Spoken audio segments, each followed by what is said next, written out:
আজকের দিনে সম্পর্ক গড়তে যত না সময় লাগে তার থেকে কম সময় লাগে সেই সম্পর্কটি ভাঙতে।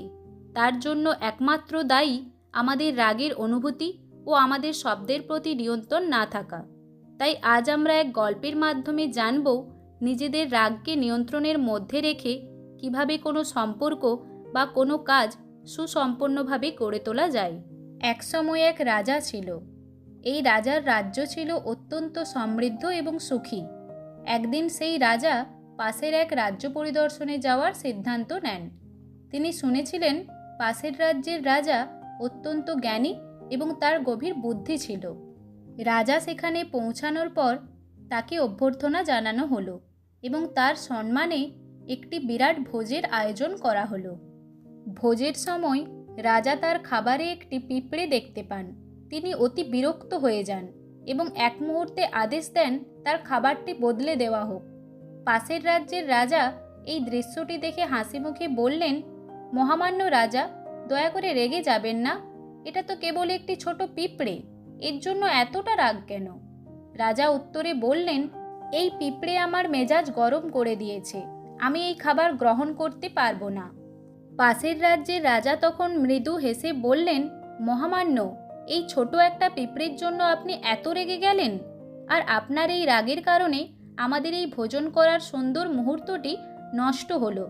সাথে আপনি এত সুস্বাদু একটি খাবারের স্বাদও নিতে রাজি নন। আপনি ভেবে দেখুন, আপনি যদি এই পিঁপড়ের দিকে মনোযোগ না দিয়ে স্থির মস্তিষ্কে পিঁপড়েটিকে খাবার থেকে সরিয়ে দিয়ে এই আনন্দের মুহূর্তটি উপভোগ করতেন, তাহলে সব কিছু স্বাভাবিক থাকতো। আর আপনার সামনের এই খাবারটি কোনো সাধারণ খাবার নয়, এটি আমাদের রাজ্যের সবথেকে সুস্বাদু ও বিখ্যাত খাবার।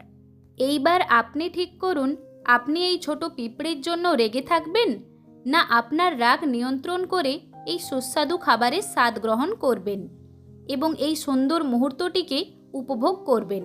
পাশের রাজ্যের রাজার এই কথা শুনে রাজামশাই ওই রাজার কথার মান রাখার জন্য পিঁপড়েটিকে খাবার থেকে সরিয়ে দিয়ে খাবারটি গ্রহণ করলেন। খাবারটি মুখে দিতেই খাবারের স্বাদ তার এত বেশি ভালো লাগলো যে তিনি ওই পিঁপড়ের ব্যাপারে ভুলেই গেলেন এবং এই মুহূর্তটিকে আনন্দের সাথে উপভোগ করলেন।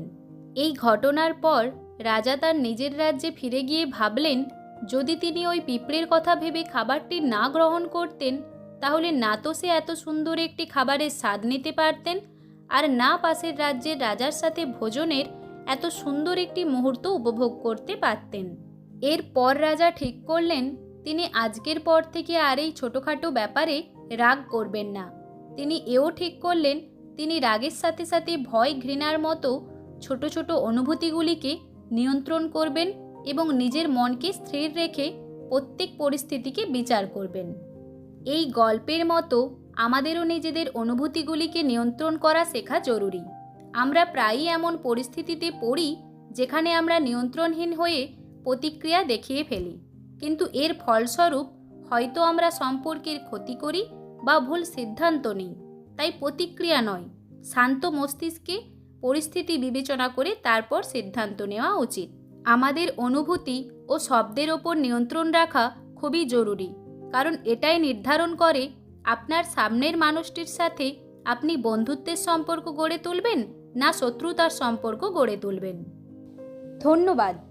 আমাদের এই গল্পগুলি যদি আপনাদের ভালো লেগে থাকে তাহলে লাইক, কমেন্ট এবং শেয়ার করবেন এবং এই ধরনের আরও গল্প পেতে আমাদের চ্যানেলটিকে সাবস্ক্রাইব করবেন।